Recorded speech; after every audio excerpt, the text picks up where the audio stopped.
Sir नमस्ते। नमस्ते नमस्ते। तो लास्ट क्लास अटेंड करी थी ना सबने? Yes sir. वेक्टर्स के स्टार्टिंग हमने कर लिया था। और उसमें वेक्टर में हमने पढ़ा था कि क्या होते हैं वेक्टर्स, टाइप्स ऑफ वेक्टर हमने पढ़ा था। उसके बाद मैंने आपको बताया था कि कोलिनियर वेक्टर और कोप्लेनर वेक्टर क्या होते हैं, और उनसे रिलेटेड कुछ थ्योरम हमने पढ़ी थी।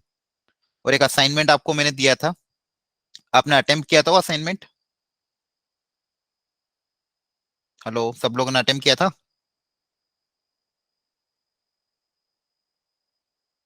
आवाज नहीं आ रही, सब शांत हो गए। नहीं किया क्या अभी तक? मैंने कहा था काफी इंपॉर्टेंट असाइनमेंट है वो। थोड़ा सा उसमें लेवल अच्छा था क्वेश्चन का, लेकिन आपको अटेम्प्ट जरूर करना चाहिए था। क्वेश्चंस और आंसर की, आई थिंक आंसर की और सॉल्यूशन पूरा ही भेजा था क्या मैंने उसको, आप लोगों को? Yes sir. किसी आंसर की भेजी? दोनों चीजें भेजी थी क्या, सॉल्यूशन आंसर की? Yes sir. ठीक है। तो उसको एक बार अच्छे से कर लेना, उसका डिस्कशन हम करेंगे। राइट, बहुत अच्छा एग्जाम्पल, मतलब बहुत अच्छा असाइनमेंट है वो। उसमें आपको बहुत कुछ सीखने को मिलेगा, कुछ कुछ क्वेश्चंस काफी अच्छे थे उसमें। ठीक ओके है। सर। Okay sir. तो उसको जिसने अटेम्प्ट नहीं किया, मैं एक दिन का और चांस दे रहा हूँ। आज और अटेम्प्ट कर लेना। ठीक है, तो ताकि नेक्स्ट टाइम अपन अब नया असाइनमेंट आपको एक और मिल जाएगा आज के लेक्चर के बाद। तो ये वाला और पुराना वाला दोनों डिस्कशन कर लेंगे। ठीक है, ओके चलिए। सर। लास्ट क्लास में हमने वेक्टर को इंट्रोड्यूस कर दिया था। फटाफट मैं थोड़ा सा रिकैप करा रहा हूँ, फिर हम आगे बढ़ते हैं। तो वेक्टर को हमने बताया था, वेक्टर एक ऐसी क्वांटिटी है जो मैग्नीट्यूड और डायरेक्शन दोनों पे डिपेंड करेगी। इसको हम इस तरह से एरो से डिनोट करते थे। तो ये जो एरो का डायरेक्शन है, ये उस वेक्टर का डायरेक्शन डिनोट करेगा। और इसकी जो लेंथ है, ये उसका क्या डिनोट करेगा, मैग्नीट्यूड। क्या डिनोट करेगा, मैग्नीट्यूड। ये हल्का सा वेक्टर के बारे में मैंने आपको बताया था। और भी एग्जांपल दिया था कि अलग अलग एग्जांपल होते हैं, फोर्स, डिस्प्लेसमेंट, वेलोसिटी, ये सब क्या वेक्टर क्वांटिटी है जो magnitude as well as direction दोनों पे डिपेंड करती है। ठीक है, तो such things are known as vectors. इसके बाद हमने काफी इंपॉर्टेंट चीज जो पढ़ी थी, वो पढ़ी थी टाइप्स ऑफ वेक्टर। उसके अंदर जो इंपॉर्टेंट पार्ट हमने देखे थे, उसमें देखा था नल वेक्टर, जीरो वेक्टर, मतलब जिसका मैग्नीट्यूड जीरो हो, डायरेक्शन नॉट डिफाइंड। ठीक है, या फिर डिटरमाइन हम नहीं कर सकते। यूनिट वेक्टर, यूनिट वेक्टर मतलब ऐसा वेक्टर जिसका मैग्नीट्यूड वन हो और डायरेक्शन हमको निकालने के लिए काम आता है। जनरली यूनिट वेक्टर का काम आता है डायरेक्शन निकालने के लिए। ठीक है, और मैग्नीट्यूड जिसका क्या होता है, वन होता है। और यूनिट वेक्टर पता करने का तरीका क्या होता है, डिनोट करते हैं ए कैप से। तो किसी भी वेक्टर को अगर उसके मैग्नीट्यूड से हम डिवाइड कर दें, तो वो क्या आ जाएगा, यूनिट वेक्टर। मैग्नीट्यूड कैसे निकालते हैं? तो अगर कोई वेक्टर दिया, मान लो A vector equal to x I cap plus Y J cap, और मान लो Z K cap, where I cap, J cap और Z cap क्या है? They are the unit vector along x axis, y axis and z axis. I cap का मतलब x axis के along unit vector, J cap का मतलब y axis के along unit vector, और K cap का मतलब z एक्सिस के along यूनिट वेक्टर। ठीक है, तो मान लो ये हो गया x y। ठीक है, या फिर इसको x y मानना पड़ेगा। इसको मान लिया, एक काम करो, कहाँ गया, हाँ, x y, और ये मान लो z।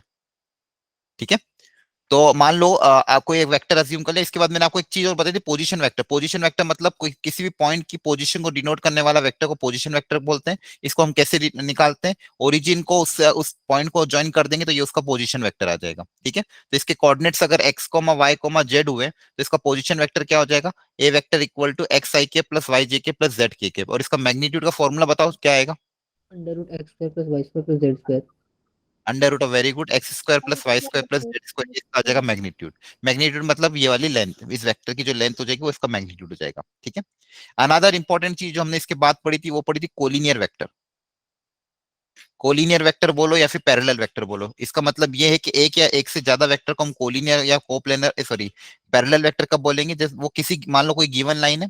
अब इस गिवन लाइन के अबाउट अगर हमारे वेक्टर इस लाइन से पैरेलल है, इस गिवन लाइन के अबाउट अगर मेरा वेक्टर क्या है, पैरेलल है, तो वो सारे वेक्टर आपस में क्या होंगे, कोलिनियर होंगे या फिर कोप्लेनर होंगे। हो सकता है इनकी डायरेक्शन सेम हो, या फिर डायरेक्शन क्या हो सकती है, अपोजिट भी हो सकती है। तो भी ये वेक्टर क्या हो जाएंगे, कोलिनियर या कोप्लेनर। अगर डायरेक्शन सेम हुई तो उनको उसको बोलेंगे लाइक वेक्टर, डायरेक्शन अपोजिट हुई तो बोलेंगे अनलाइक वेक्टर।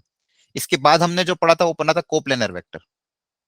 क्या पढ़ा था, कोप्लेनर वेक्टर। तो कोप्लेनर वेक्टर का मतलब क्या हो गया था, ऐसे वेक्टर जो किसी एक प्लेन के अंदर लाई करे। मान लो ये कोई प्लेन है, इस प्लेन के अंदर अगर वेक्टर लाई कर रहा है, तो ऐसे वेक्टर को हम बोलेंगे कोप्लेनर वेक्टर। तो वेक्टर अगर इसी प्लेन में लाई कर रहे हैं, तो ऐसे वेक्टर को कोप्लेनर बोलेंगे। अब कोलिनियरिटी चेक करने के लिए बेसिक कंडीशन क्या क्या बताई थी आपको मैंने, जैसे मान लो अगर दो वेक्टर है, ए वेक्टर और बी वेक्टर, तो अगर ये कोलिनियर है तो इनमें बेसिक रिलेशन क्या आएगा? A equal to lambda B. हाँ, very good, A equal to lambda times B vector. A equal to lambda times B vector, मतलब एक वेक्टर को मैं दूसरे के स्केलर मल्टीपल्स में लिख सकता हूँ। ये लेमडा मतलब क्या, लेमडा इज सम स्केलर, ठीक है। और स्केलर मल्टीप्लिकेशन भी आपको बताया था, किसी भी स्केलर से मल्टीप्लाई अगर हम करते हैं तो या अगर पॉजिटिव स्केलर है तो डायरेक्शन सेम रहेगा और मैग्नीट्यूड उतना टाइम्स हो जाएगा, अगर स्केलर की वैल्यू नेगेटिव है तो डायरेक्शन अपोजिट हो जाएगा। वो सारे स्केलर मल्टीप्लिकेशन करने के बाद जो वेक्टर आपस में मिलते हैं सब कोलिनियर या कोप्लेनर होते हैं। इसलिए दो कोलिनियर या कोप्लेनर वेक्टर को हम कैसे लिख सकते हैं, ए इक्वल टू लेमडा बी।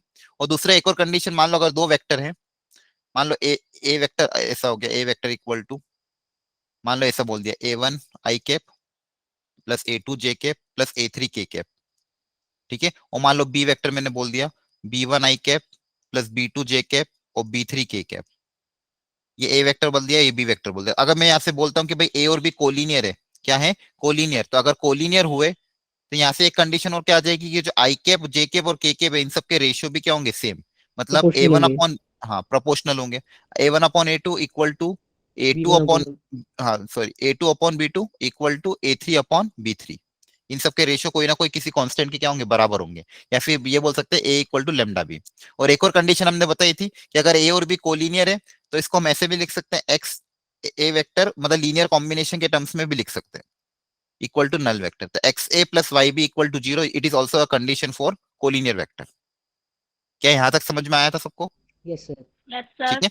ये लास्ट क्लास में मैंने रिवाइज कराया था कि कोलिनियर वेक्टर मतलब A equal to lambda B और x A plus Y B equal to zero, या फिर ये तीसरी कंडीशन। और इससे रिलेटेड फिर हमने एक इंपॉर्टेंट थ्योरम पढ़ी थी कि अगर मान लो ए और बी कोई दो वेक्टर हैं जो कि नॉन जीरो हैं और नॉन कोलिनियर है, नॉन जीरो है और नॉन कोलिनियर है, और इसमें मान लो कोई रिलेशन इस तरह से सेटिस्फाई कर रहा है कि x A plus Y B equal to अगर जीरो आ रहा है, तो ये जीरो पॉसिबिलिटी कब हो जाएगी इसके बाद, अगर ये जीरो हो एक्स रहा है इक्वल इसका टू वाई मतलब क्या, इक्वल टू जीरो। हाँ इसकी एक्स। कंडीशन क्या है, very good, x equal to y equal to zero, यही कंडीशन होगी कि अगर ए और बी नॉन कोलिनियर वेक्टर है फिर भी अगर जीरो आ रहा है तो x equal to y equal to zero. फिर कोप्लेनरिटी में हमने एक थ्योरम पढ़ी थी कि मान लो कोई दो वेक्टर है ए और बी, कोई दो वेक्टर है ए और बी, तो two vector are always coplanar, ये मैंने बताया था। क्या बताया कि जी दो सर। वेक्टर्स, दो वेक्टर चाहे कैसे भी हों, टू वेक्टर आर ऑलवेज, उनको हम किसी ना किसी प्लेन में लाके रख सकते हैं क्योंकि वेक्टर फ्री होते हैं, तो वेक्टर को हम कहीं पे भी डिस्प्लेस कर सकते हैं। तो यहाँ पे मैंने क्या बोला, therefore two vector are always, coplanar. Always coplanar, है ना। दो वेक्टर हमेशा क्या होते हैं, कोप्लेनर होते हैं, चाहे वो कहाँ पे भी हो, उनको हम किसी ना किसी प्लेन में ला सकते हैं। अब मान लो मैं इसमें एक चीज और बताया था मैंने कि मान लो कोई वेक्टर है आर, उसको मैं इस तरह से लिख रहा हूँ x A plus Y B. तो किसी भी वेक्टर आर को अगर मैं इस फॉर्मेट में लिख सकता हूँ, और ताकि इस तरह से अगर मैं लिख पा रहा हूँ तो मतलब ये जो दोनों तीनों वेक्टर है, आर वेक्टर ए वेक्टर और बी वेक्टर, ये सब क्या हो जाएंगे, coplanar. R vector A vector and B vector are coplanar, जी सर। ठीक है। इससे रिलेटेड थ्योरम मैंने क्या बताई थी, if any vector can be written as the linear combination of the other two then R vector A vector and B vector are coplanar vector. फिर इससे रिलेटेड क्वेश्चन दिए थे कि आपको अगर चेक करना हो कभी भी कि अगर तीन वेक्टर आपको दे दिए, तीन वेक्टर अगर आपको गिवन है और ये चेक करना कि वो कोप्लेनर है कि नहीं है, तो आप क्या करोगे, वही किसी एक वेक्टर को दूसरे के इस तरह से लिख दोगे, x A plus Y B, जी फिर सर। एक्स, तीन इक्वेशन आएगी एक्स और वाई में, उनको सॉल्व करके, दो को सॉल्व करके अगर तीसरे को भी सेटिस्फाई कर रही है इसका मतलब कोप्लेनर होगा, और तीसरे को सेटिस्फाई अगर नहीं कर रही तो अदरवाइज कोप्लेनर नहीं होगा, ठीक है। Yes sir. ठीक है, तो ये सारे बेसिक कॉन्सेप्ट हमने लास्ट क्लास में पढ़े थे कोप्लेनरिटी वगैरह के बारे में, कि कोप्लेनर में ये थ्योरम पढ़ी थी कि अगर तीन वेक्टर है, R vector can be written x A plus Y B plus z, then this are the coplanar vector, ठीक है। चलिए, और इसी से एक और थ्योरम क्या आ गई थी, इसी का रिजल्ट यूज करते हुए कि अगर मान लो ए वेक्टर बी वेक्टर और C vector are three non zero non coplanar vector, non zero है नॉन कोप्लेनर है, और फिर भी मान लो इनका scalar linear combination X A plus Y B plus Z C, अगर फिर भी मान लो क्या आ रहा है, जीरो आ रहा है, इसके मतलब एक ही बात क्या है कि x equal to y equal to z equal to क्या होगा, जीरो, जीरो। ठीक है। X equal to y equal to z equal to क्या हो जाएगा, जीरो हो जाएगा। ये कुछ चीजें हमने लास्ट क्लास तक पढ़ी थी। और पोजीशन वेक्टर भी आपको मैंने बता दिया, पोजीशन वेक्टर मतलब एक ऐसा वेक्टर जो किसी भी पॉइंट की पोजीशन को किसी रेफरेंस पॉइंट के रेस्पेक्ट में डिनोट करता है, रेफरेंस पॉइंट मतलब ओरिजिन, ठीक है। चलिए, यहाँ तक हमारा लास्ट क्लास में हो गया था। अब आगे पढ़ते हैं, आज का जो नया टॉपिक है उसमें बहुत सारी चीजें हमको पढ़ने वाले हैं। तो सबसे पहले हम जो पढ़ रहे हैं वो है वेक्टर। जैसे हमने स्ट्रेट लाइन में पढ़ा था, वैसे वेक्टर में भी एक होता है सेक्शन फॉर्मूला। ठीक है, और ये काफी इंपॉर्टेंट है, और क्या होता है इसको ध्यान से समझते हैं, और बहुत सारे क्वेश्चन को सॉल्व करने में काम आएगा, बेसिक है। अब देखो ये होता क्या है, समझाता हूँ मैं, इसको ध्यान से देखना। जैसे मान लो फॉर एग्जांपल ये आपकी एक्स वाई एक्सिस हो गई, आपकी एक्स एक्सिस हो गई, कोऑर्डिनेट प्लेन है। ठीक है, इस कोऑर्डिनेट प्लेन में मेरे पास मान लो दो पॉइंट है, एक पॉइंट ए, दूसरा पॉइंट मान लो बी। ठीक है, और पॉइंट ए और पॉइंट बी के पोजीशन वेक्टर मेरे को गिवन है, मतलब मान लो पॉइंट ए का पोजीशन वेक्टर है ए वेक्टर, पॉइंट बी का पोजीशन वेक्टर है बी वेक्टर, तो इसको कैसे डिनोट करूंगा मैं? ए वेक्टर किसका कैसे दिखेगा? पॉइंट ए का पोजीशन वेक्टर बोला ए वेक्टर, तो इसका ये इसको कैसे डायग्राम कैसे ड्रॉ करें इसका? सर ओरिजिन से लाइन खींच दें। हाँ, ओरिजिन से इसको ज्वाइन कर देंगे तो ये ए का पोजीशन वेक्टर आ जाएगा, तो ये हो जाएगा मेरा ए वेक्टर, और ये मेरा हो जाएगा बी वेक्टर। ये इसका पोजीशन वेक्टर है, तो ये वेक्टर हो जाएगा बी वेक्टर। ओके, यहां तक सही है। अब वो ये बोल रहे हैं कि मान लो कोई तीसरा पॉइंट है जो ए और बी के बीच में लाई कर रहा है, कोई तीसरा पॉइंट है जो ए और बी के क्या कर रहा है, बीच में लाई कर रहा है, जो इस इन दोनों पॉइंट ए और बी को किसी रेशियो में डिवाइड कर रहा है। कोई पॉइंट है सी मान लो, जो इस ए और बी को किसी रेशियो में डिवाइड कर रहा है, वो रेशियो अपन मान लेते हैं, मान लो M is to N. Ratio क्या मान लिया मैंने? M is to N. तो कोई पॉइंट सी अगर ए और बी पॉइंट को किसी ratio m is to n में अगर डिवाइड कर रहा है, तो सी का पोजीशन वेक्टर क्या होगा ये पता करना है। क्या आपको क्वेश्चन समझ में आ गया? क्या पता करना है कि सी का पोजीशन वेक्टर क्या होगा, मतलब सी, इसको अगर मैं यहां से ज्वाइन कर दूंगा, तो मान लो ये पोजीशन वेक्टर है सी, तो इस सी की वैल्यू क्या आएगी ये पता करना है। ठीक है, where C is what, C divides A B A B, direct. हाँ, ए बी इंटरनली, सबसे इंपॉर्टेंट पॉइंट यहाँ पे क्या है, internally in the ratio, M ratio N. हाँ in the ratio, very good, M ratio N. तो जो point सी है उसके बारे में हमको क्या बोला गया है कि पॉइंट सी जो है वो पॉइंट ए और पॉइंट बी को एम रेशियो एन में अगर डिवाइड कर रहा है, where point A and point B are the two points whose position vector are A and B vector, तो हमें पता करना सी वेक्टर क्या होगा। तो जैसा फॉर्मूला वहां पे अप्लाई होता था, सेम फॉर्मूला यहाँ पे अप्लाई होगा। तो सी वेक्टर का यहाँ पे डायरेक्ट आपको पोजीशन वेक्टर मिल जाएगा। कैसे? एम एम को मल्टीप्लाई करोगे बी वेक्टर के साथ, तो m times B vector plus n times A vector divided by m plus n. तो आपको ये फॉर्मूला ध्यान रखना है for internal division, for internal division. तो इंटरनल अगर डिवाइड हो रहा है तो C position vector of C क्या हो जाएगा, m times B plus n times A divided by m plus n. ठीक है, ये इंटरनल डिवीजन के लिए हो गया। अगर इसी में अगर एक्सटर्नल होता तो क्या चेंज आ जाता? माइनस हो जाए।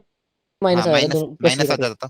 आपने पहले भी देख रखा होगा डायग्राम में क्या हो जाएगा, ये पॉइंट सी जो होगा वो ए और बी के बाहर आ जाएगा, और फिर उसको एम इस टू एन के रेशियो में एक्सटर्नली डिवाइड करेगा। तो अगर एक्सटर्नल डिवीजन होगा तो प्लस की जगह सिर्फ क्या आ जाएगा, माइनस। तो इस केस में जो सी का फॉर्मूला बनेगा क्या बनेगा, m times B vector minus n times A vector divided by m minus N.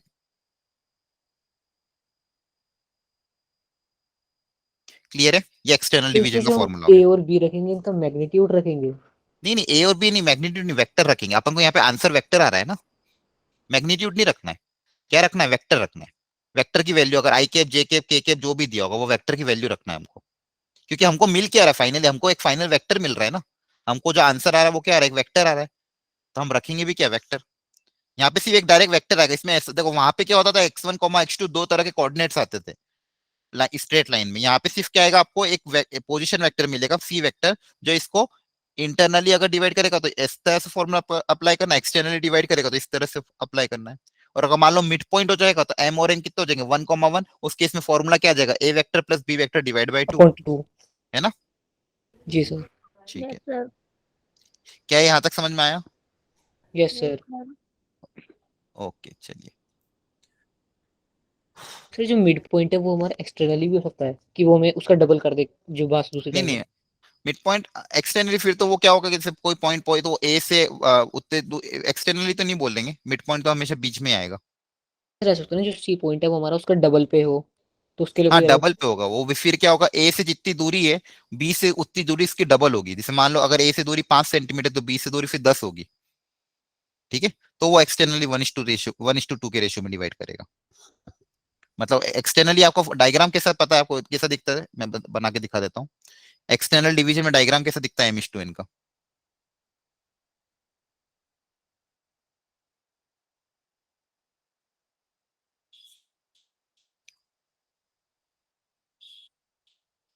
जैसे मान लो ये ए है, ये बी है, तो जो पॉइंट सी होगा वो एक्सटर्नल होगा। एक्सटर्नल होगा मतलब ए और बी के बाहर होगा, तो यहाँ पे मान लो। ठीक है, अब ये पॉइंट सी ए और बी को m/n के रेशियो में डिवाइड कर, मतलब ये रेशियो है m, यहां से यहां तक का रेशियो m, और यहां से यहां तक का रेशियो n है, मतलब ये m/n अब एक्सटर्नल डिवीजन हुआ। क्लियर है? इस तरह से मेजर करते हैं।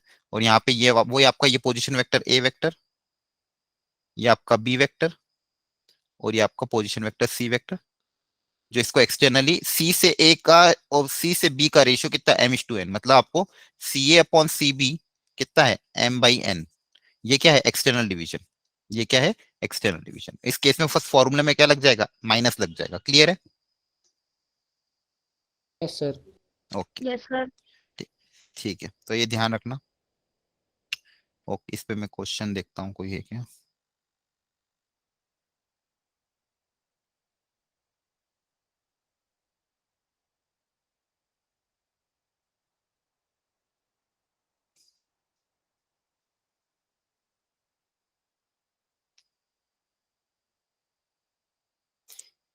यहाँ तक तो किसी को कोई डाउट नहीं है ना?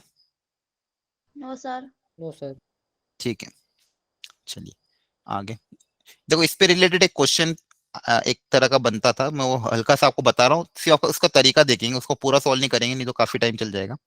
एक क्वेश्चन में हमको ये दिया था कि पॉइंट ए बी सी के वर्टाइसेस गिवन थे।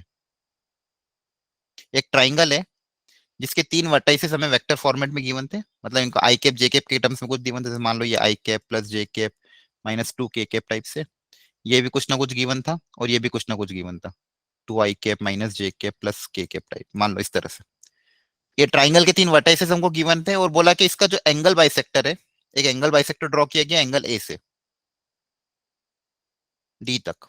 एंगल बाइसेक्टर मतलब इसको और इसको इक्वल एंगल में डिवाइड करेगा। यस तो सर। ये एंगल बाइसेक्टर है, और पूछा था कि find the magnitude of AD. AD जो वेक्टर होगा उसका मैग्नीट्यूड कितना होगा, ये पूछा गया। ठीक है, और मान लो आपको ए बी और सी तीनों के वेक्टर फॉर्मेट में पोजीशन वेक्टर गिवन है। ए का पता वेक्टर, बी का पता है, और सी का भी पता है। तो ये मान लो है I cap plus J cap plus के कैप। तो बताओ इस टाइप के क्वेश्चन को कैसे करेंगे, अगर मान लो इस तरह से कुछ दे दिया। ट्राइंगल के 3 वर्टाइसेस हमको पता है, बोला कि एंगल बाइसेक्टर जो ड्रॉ करेंगे उसका लेंथ कितना होगा ये पता करना। तो यहाँ पे ट्राइंगल की बहुत अच्छी प्रॉपर्टी यूज होगी, अगर आपको ध्यान हो एंगल बाइसेक्टर वाली। क्या होती है कि जैसे मान लो ये कोई ट्राइंगल है जिसका सर नाम ये वापस मान लो ए बी सी दे देता हूँ। सर डी को मिड पॉइंट पे काटेगा ना?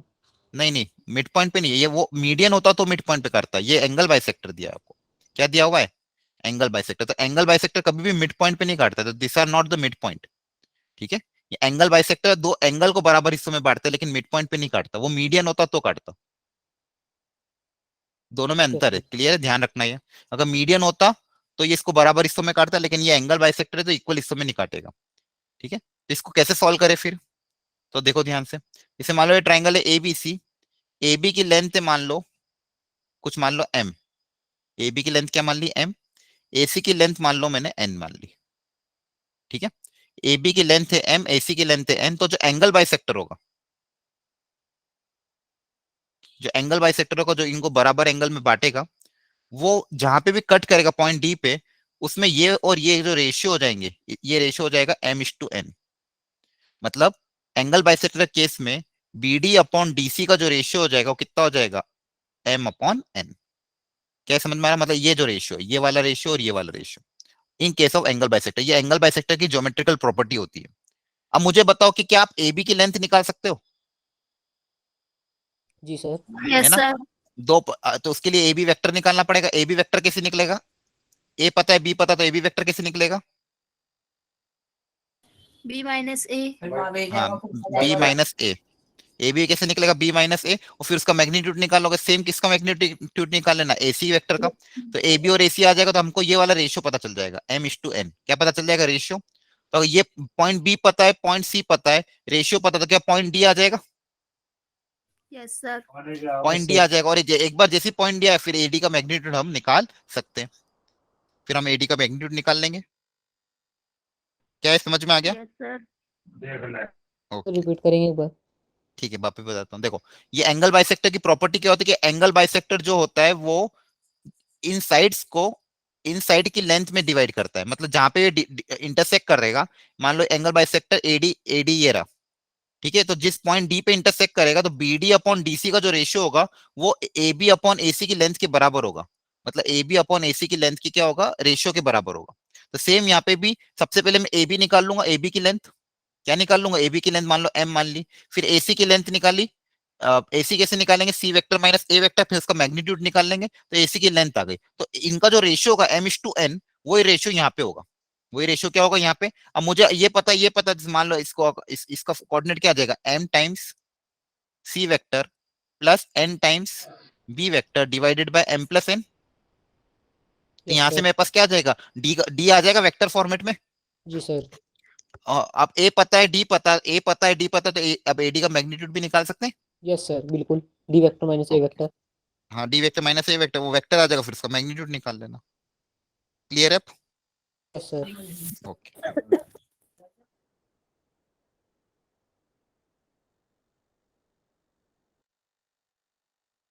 ये ध्यान रखना।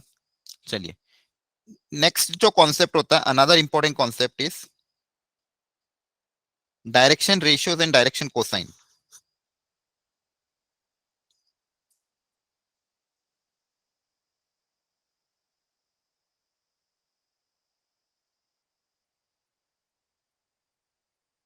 क्या होता है इसके मतलब, कोई बताएगा? डायरेक्शन कोसाइन का मतलब क्या होता है ये समझा दो, क्योंकि डायरेक्शन कोसाइन पहले डिफाइन करेंगे। एक बार अगर डायरेक्शन कोसाइन डिफाइन हो गया, उसके बाद उसकी मदद से डायरेक्शन रेशियो डिफाइन होता है। पर ये डायरेक्शन कोसाइन क्या होता है, ये कैसे बताएं? सर कोसाइन तो कोस होता है सर और हाँ उसका कोसाइन तो, डायरेक्शन होता है। हाँ तो ये कुछ डायरेक्शन एंगल गिवन कोसाइन हो तो पूरा उससे मतलब क्या है? निकालें। नहीं नहीं, इसको मैं कैसे डिफाइन करते हैं, हम कैसे समझाते हैं कि वेक्टर के क्रॉस का फॉर्मेट में? डायरेक्शन। नहीं नहीं कोस नहीं, के में आपने पढ़ा है पहले कभी ये? No sir. नहीं पढ़ा है? ठीक है, चलिए मैं सर बताता स्कूल में, हूँ। स्कूल में, हाँ स्कूल में पूछ रहा हूँ, स्कूल में पढ़ा है ये? लेकिन मैम ने मतलब नहीं बताया। मतलब नहीं बताया था, अच्छा। सिर्फ एंगल गिवन थे, उन्होंने रख के बता दिया बस। नहीं नहीं नहीं, इसका बहुत इंपॉर्टेंट कॉन्सेप्ट है, ध्यान समझना। जैसे मान लो ये कोऑर्डिनेट एक्सिस है आपकी, ध्यान समझना, ये क्या है, कोऑर्डिनेट एक्सिस। इसमें मान लो कोई एक वेक्टर मैंने बनाया, कोई भी एक क्या बनाया, वेक्टर, तो मान लो ये वेक्टर बना दिया, ठीक है, ये वेक्टर बना दिया, मान लो वेक्टर ए वेक्टर, किसी पॉइंट पी का पोजीशन वेक्टर बना दिया ए वेक्टर। अब ये जो वेक्टर है, ये वेक्टर तीनों एक्सिस के साथ कोई ना कोई एंगल बनाएगा। ये मेरी एक्स एक्सिस हो गई, ये मेरी वाई एक्सिस हो गई, ये मेरी जेड एक्सिस हो गई। तो ये जो गिवन वेक्टर है, तीनों एक्सिस के साथ कोई ना कोई एंगल बनाया, तो मान लो एक्स एक्सिस के साथ एंगल बनाया अल्फा, वाई एक्सिस के साथ एंगल बना रहा है बीटा, और जेड एक्सिस के साथ एंगल बना रहा है कितना, गामा। ठीक है, कोई भी गिवन वेक्टर जिसको हम ओरिजिन से हम ज्वाइन कर देंगे, या फिर कोई भी वेक्टर जो होगा, कोई किसी का भी पोजीशन वेक्टर, किसी पॉइंट का पोजीशन वेक्टर, वो तीनों एक्सिस के साथ कोई ना कोई एंगल बनाएगा। तो मान लो एक्स के साथ एंगल बना रहा है अल्फा, वाई के साथ बना रहा है एंगल बीटा, और जेड के साथ बना रहा है एंगल गामा। तो डायरेक्शन कोसाइन को हमने कैसे डिफाइन किया गया कि direction cosine is nothing but, ये जो एंगल हमने निकाले, ये वेक्टर जो इसके साथ एंगल बना रहा है, इसका अगर कॉस ले लें, मतलब मान लो एक्स एक्सिस के जो एंगल उसके उसका कॉस, वाई एक्स की वाला एंगल के साथ कॉस, और जेड वाले एक्सिस के साथ कॉस ले ले, तो इनको मान लो नाम दे दिया एल एम और एन। तो ये जो एल एम एन और एन है, इन्हीं को हम बोलते हैं डायरेक्शन कोसाइन। एल एम और एन जो है, इन्हीं को हम क्या बोलते हैं, डायरेक्शन कोसाइन। ये बेसिक डेफिनेशन। डायरेक्शन कैसे पता चलती है हमें? नहीं नहीं, डायरेक्शन कोसाइन नाम है इनका, ठीक है, इनका नाम क्या है, डायरेक्शन कोसाइन। डायरेक्शन नहीं पता करनी अपन को, बेसिकली ये तो स्केलर क्वांटिटी है ना, cos alpha, cos beta, cos gamma, ये तो एक वैल्यू आएगी कोई ना कोई। जी सर। ठीक है, तो ये जो तीन कोऑर्डिनेट्स हो गए, किसी भी वेक्टर के जो तीन कोऑर्डिनेट हो गए, l comma n comma n, इन्हीं को हम क्या बोलते हैं, डायरेक्शन कोसाइन। तो कोई वेक्टर हमको अगर गिवन होगा, जैसे मान लो कोई वेक्टर गिवन है, फॉर एग्जांपल मुझे x I cap plus Y J cap और जेड के कैप, तो इसके डायरेक्शन कोसाइन तीन कोऑर्डिनेट्स आएंगे एल एम एन एन, वो हमको पता करने देंगे। ठीक है, और वो कैसे पता करेंगे अभी मैं तरीका बताऊंगा, लेकिन आपको बेसिक डेफिनेशन क्या ध्यान रखनी है कि डायरेक्शन कोसाइन मतलब एल एम एन, क्या मतलब क्या होता है कि अगर कोई vector x axis, Y axis और जेड एक्सिस के साथ अल्फा बीटा और गामा एंगल बना रहा है, तो उनका हम कोसाइन अगर ले लेंगे, तो cos alpha cos beta and cos gamma is known as the direction cosine.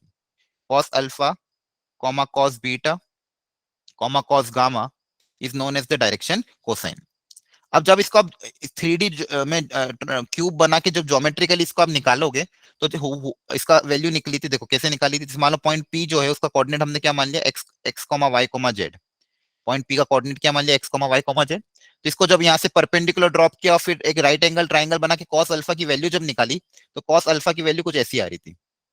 ये आप ज्योमेट्रिकली देख सकते हो, एनसीईआरटी वगैरह में भी गिवन रहता है, लेकिन वो थोड़ा सा क्यूब वूब बना के करना पड़ता है। इसका इधर प्रोजेक्शन लेंगे, फिर एक राइट एंगल ट्राइंगल में कॉस थीटा का फॉर्मूला अप्लाई करेंगे, तो कॉस थीटा का फॉर्मूला क्या हो जाएगा, बेस अपॉन हाइपोटेनस। तो बेस अपॉन हाइपोटेनस जब किया तो ये वैल्यू ये आ रही थी, x upon under root of x square plus Y square plus Z square. ये आपका आ रहा था कॉस अल्फा।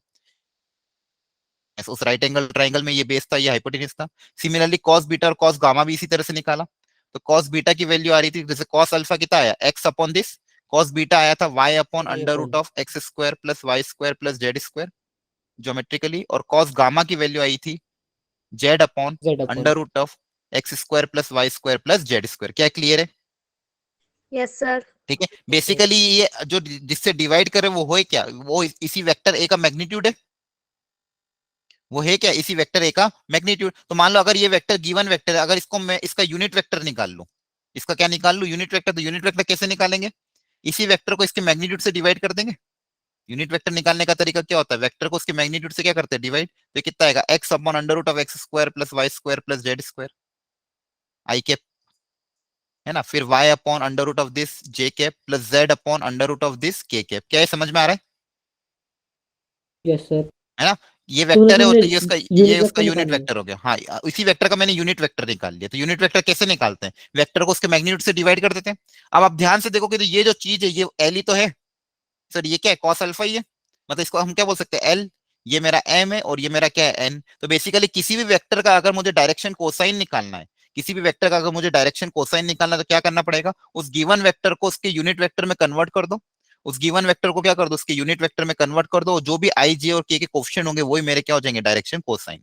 वो क्या हो जाएंगे, डायरेक्शन कोसाइन। क्या है, समझ में आ रहा है? Yes sir. Yes sir. Okay, अब देखो तो इसमें इससे एक हमारा ये इंपॉर्टेंट रिजल्ट और आया कि अगर ये तो इससे कॉस अपना alpha, cos square alpha plus हाँ हाँ cos वही स्क्वायर समझा बीटा रहा हूँ, प्लस वही cos स्क्वायर समझा रहा गामा हूँ। इक्वल टू बनाता है. हाँ वही समझा रहा हूँ मैं, ध्यान से देखो। ये कॉस अल्फा आया, कॉस बीटा आया, कॉस गामा आया। अब इसका अगर स्क्वायर करोगे, कॉस स्क्वायर अल्फा, तो कॉस स्क्वायर अल्फा की वैल्यू कितनी आएगी, X square upon X square plus Y square plus Z square.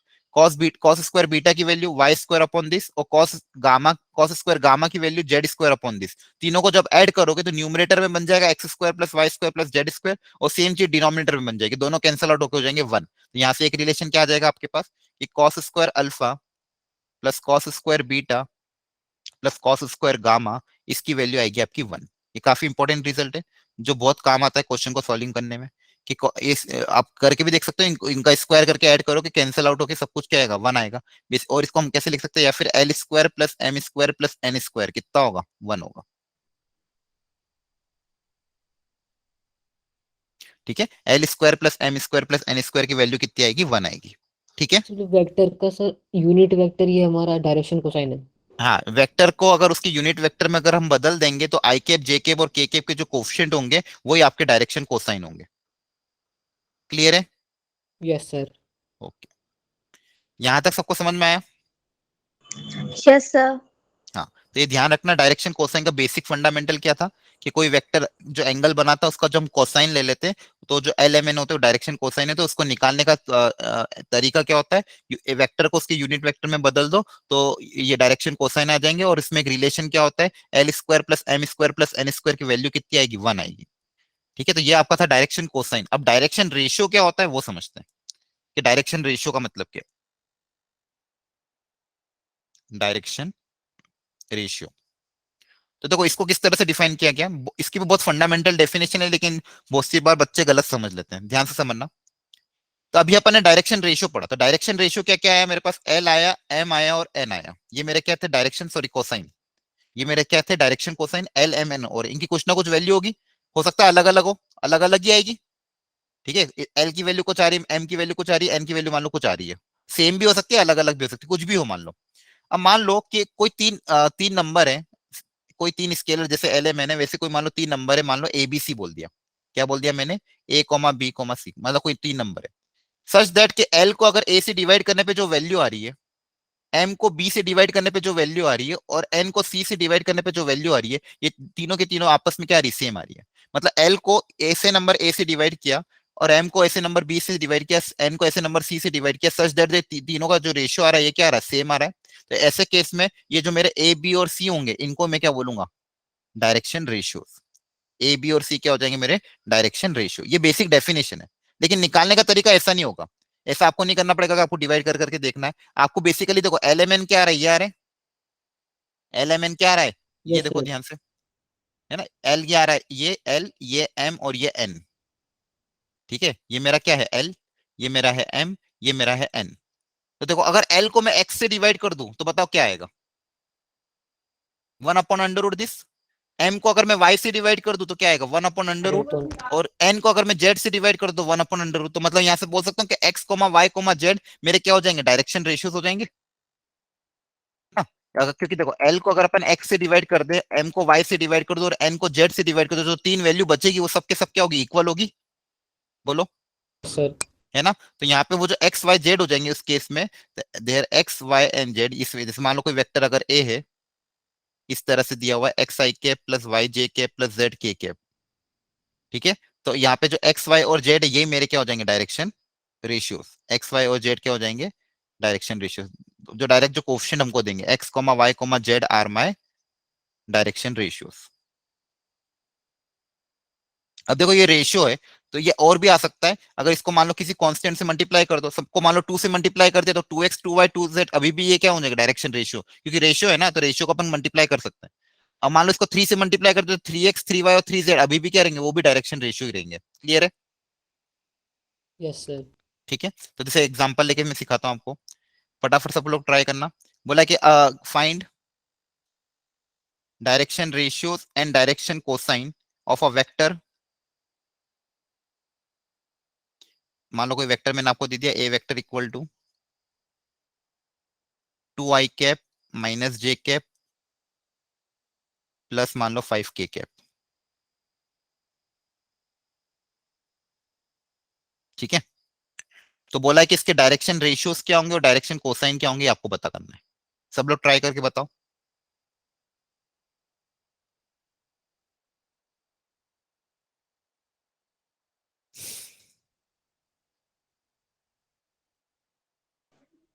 Sir बोलो। सर इसका 2/√35 आई कैप -1 अंडर, माइनस नहीं मतलब 2 अपॉन हाँ, अंडर रूट अच्छा 35 ठीक आई है। कैप। तो सबसे पहले आपने इसका मैग्नीट्यूड निकाला होगा, तो इसका मैग्नीट्यूड कितना आ रहा है, √(a² + b² + c²। ये क्या है क्या, यस सर। सर 30 आ रहा है। अच्छा देख लेते हैं। 30। 30 आ रहा है, 30 आ रहा है, हाँ। √30। 30 आ रहा है सर। हाँ हाँ 30 आ सर रहा है। 30 सॉरी। हाँ 30, हाँ कोई बात नहीं। √30 इसका मैग्नीट्यूड आ रहा है। तो अगर इसका डायरेक्शन कोसाइन निकालना, अच्छा डायरेक्शन रेशियोज तो डायरेक्ट बता दो कि सबसे पहले डायरेक्शन जी रेशियोज क्या हो सर। जाएंगे, 2 - बताओ। 1 5। 2 हाँ, - 5 5। हाँ ये जो कोफिशिएंट होंगे ये डायरेक्शन रेशियोज होंगे। वेरी गुड, 2 - 1,5 ये डायरेक्शन रेशियोज हो जाएंगे। और डायरेक्शन कोसाइन निकालने के लिए इसको यूनिट वेक्टर में कन्वर्ट करना पड़ेगा। तो ए का जी सर। यूनिट वेक्टर कितना आ जाएगा, 2 2 अपॉन अपॉन में √30। √30 आई कैप प्लस 1 अपॉन √30 जे कैप प्लस 5 अपॉन √30 के कैप। ये मेरे क्या हो जाएंगे, डायरेक्शन कोसाइन। तो hence my direction cosine will be what, 2/√30 comma -1/√30 comma 5/√30। क्या है, क्लियर है। Yes sir. ओके, अच्छा मैं अगर आपको ये बोलता कि मान लो ये वेक्टर y एक्सिस के साथ कोई एंगल बना रहा है थीटा। ठीक है, ये वेक्टर y एक्सिस के साथ एंगल बना रहा है थीटा, तो थीटा की वैल्यू कितनी आएगी, तो कैसे पता करते हैं। सर कैसे? मान लो ये वेक्टर y एक्सिस के साथ कोई एंगल थीटा बना रहा है ना, ये वेक्टर कोई ना कोई एंगल बना रहा होगा x या y के साथ। तो मान जी लो सर। इस vector making an angle theta with the y axis, तो थीटा की वैल्यू कितनी होगी। Sir cos cos inverse -1/√30। हाँ वेरी गुड। अगर मान लो vector a makes an angle theta with y axis, तो आपको मैंने क्या बताया, डायरेक्शन कोसाइन मतलब LMN। और ये होते क्या है, cos alpha cos beta cos gamma. जी सर। Yes, sir. है ना। फिर alpha beta and gamma are what angle made with the x axis Y axis and Z axis. तो यहाँ पे अगर एक्स वाई के साथ कॉस थीटा थीटा बना रहा है तो यहाँ से मैं क्या बोल दूंगा, देयरफॉर कॉस थीटा की वैल्यू किसके बराबर आ जाएगी, इसके बराबर, है ना, इसके बराबर आ जाएगी, एम के बराबर ही कॉस थीटा की वैल्यू, जहां से थीटा कितना आ जाएगा, कॉस इनवर्स -1/√30। क्लियर है। Yes, sir. ओके, तो इस तरह के मान लो कोई बेसिक क्वेश्चन आए तो भी आप पता कर सकते ओके सर। हो।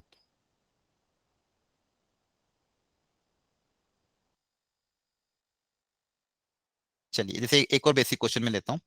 बोला है कि कोई एक वेक्टर है, सब लोग ट्राई करना।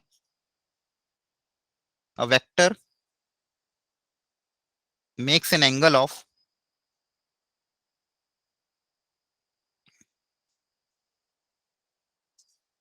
60 degree with x axis and y axis. एक वेक्टर है कोई, मान लो गिवन कोई वेक्टर है जो एक्स एक्सिस और वाई एक्सिस के साथ 60 डिग्री बना रहा है। पूछा है कि find the angle it made with the Z axis. तो जेड एक्सिस के साथ ये कितना एंगल बनाएगा ये पूछा है। Find the angle it makes with Z axis.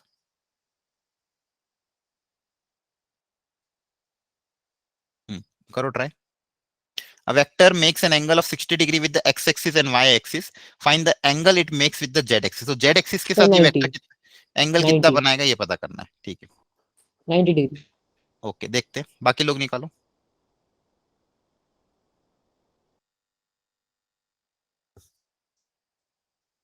वापिस चेक करो, गलत आ रहा है।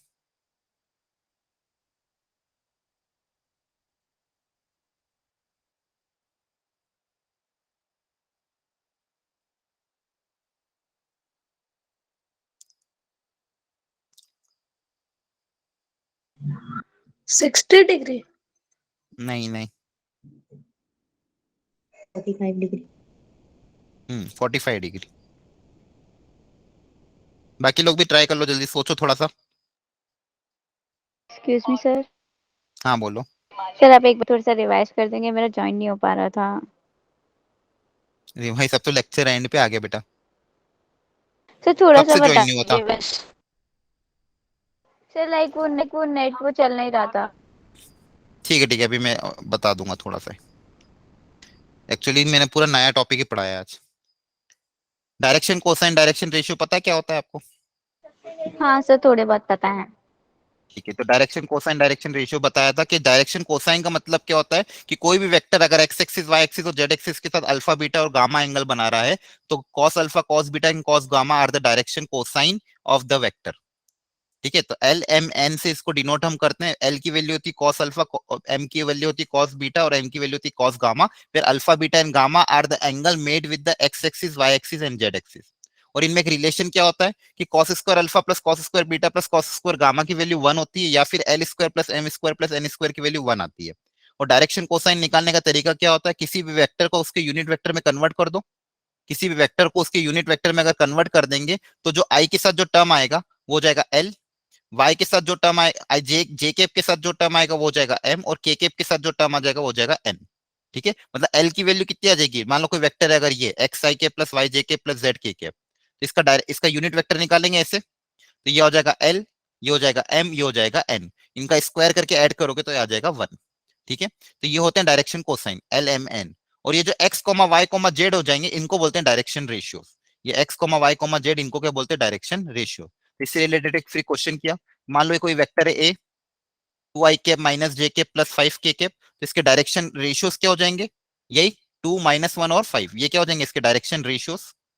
और इसको अगर यूनिट वेक्टर में कन्वर्ट कर दिया, इसको कहीं में कन्वर्ट किया यूनिट वेक्टर में, तो यूनिट वेक्टर में कैसे कन्वर्ट करेंगे, इसी को इसके मैग्नीट्यूड से क्या करना पड़ेगा, डिवाइड। इसका मैग्नीट्यूड निकाला और इसके मैग्नीट्यूड से डिवाइड किया, तो ये जो आई कैप के साथ जे कैप के साथ और के कैप के साथ जो टर्म्स आ रहे हैं इसको क्या बोलते हैं अपन, डायरेक्शन कोसाइन। ये हो जाएगा एल, ये हो जाएगा एम, ये हो जाएगा एन। क्लियर है। Yes sir thank you so much sir. Sir okay, मतलब फॉर्मूला तो समझ आ गया बट लेकिन डायरेक्शन कोसाइन का लाइक फिजिकल मीनिंग क्या है। फिजिकल मीनिंग यही है कि वो जो कॉस अल्फा कॉस बीटा और कॉस गामा इसी को डायरेक्शन कोसाइन बोला गया। और cos alpha cos beta cos gamma का मतलब क्या, कोई भी वेक्टर जो इनके साथ एंगल अगर अल्फा बीटा गामा बना रहा है उसका जो कोसाइन ले लेंगे वो आया। एक्चुअली ऐसा क्यों किया गया, क्योंकि इसका रिजल्ट बहुत स्टैंडर्ड आ रहा था। जब इसको यूनिट वेक्टर में कन्वर्ट किया ना, तो ये इसी टर्म को कॉस अल्फा बोल दिया था। पहले एक्चुअली ये निकाला गया था, पहले अपन ने कॉस अल्फा यूनिट वेक्टर निकाला था। तो यूनिट वेक्टर में जो भी टर्म आ रहा था, ये हमने देखा कि ये जो आ रहा है ये कॉस अल्फा के बराबर आ रहा है। मतलब वो जो 3D ज्योमेट्री में जिसको देखा गया था, ये कॉस अल्फा के बराबर आ रहा था। तो ये कॉस अल्फा आ रहा था, इसलिए इसको नाम क्या दे दिया, डायरेक्शन कोसाइन।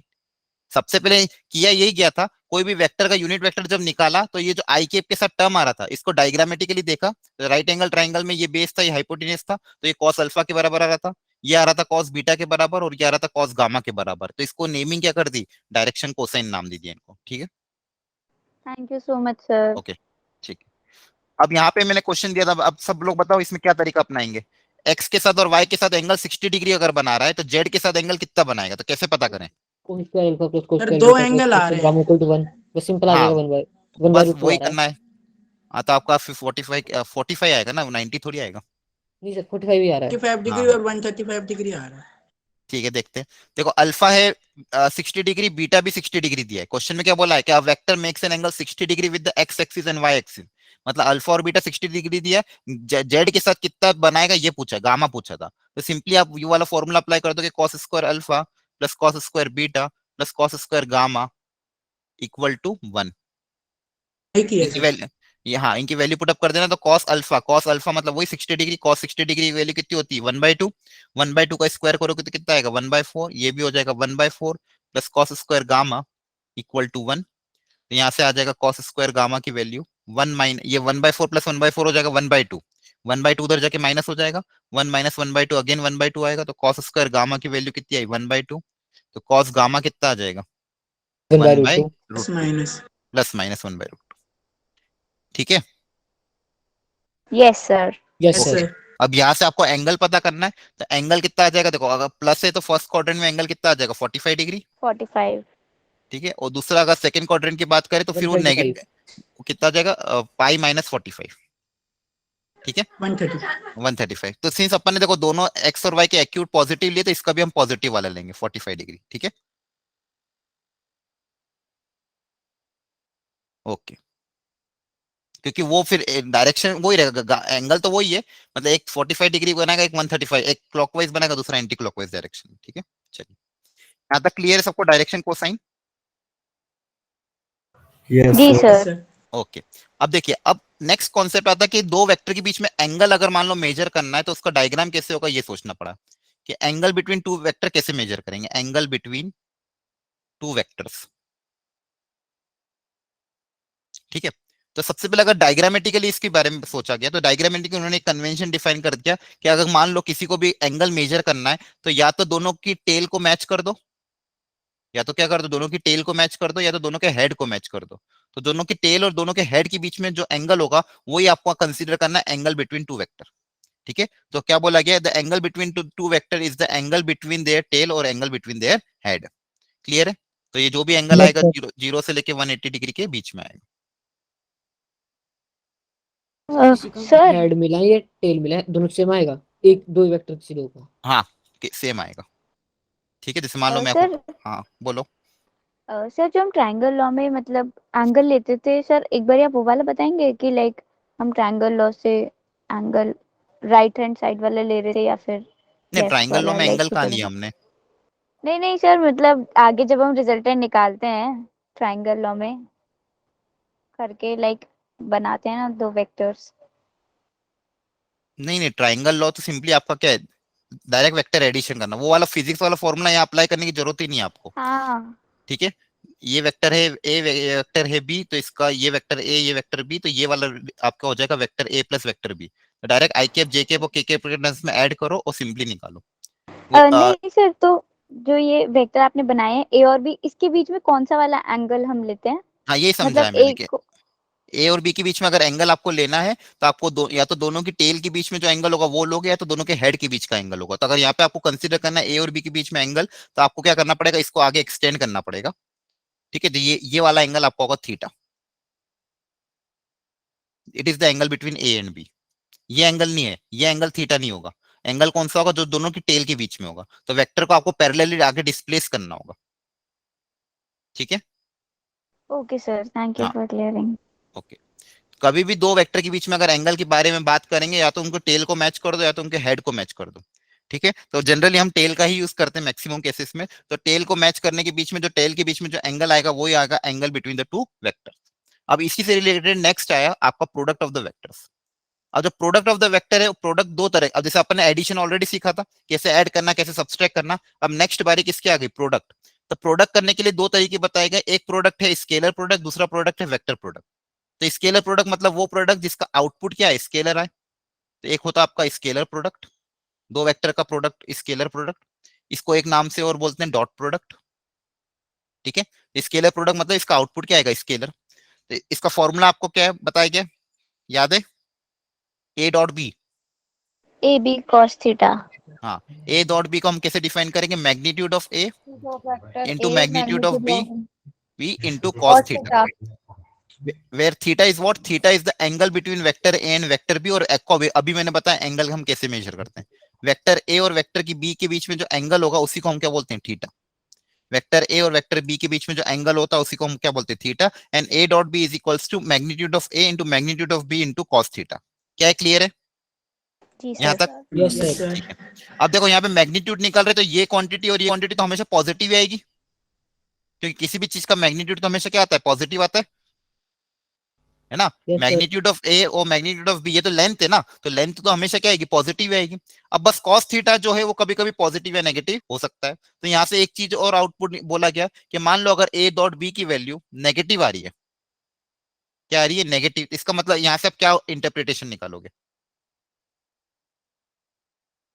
अगर दो वेक्टर का डॉट प्रोडक्ट नेगेटिव आ रहा है इसका मतलब क्या है, वो नेगेटिव कब आएगा, cos थीटा नेगेटिव होगा।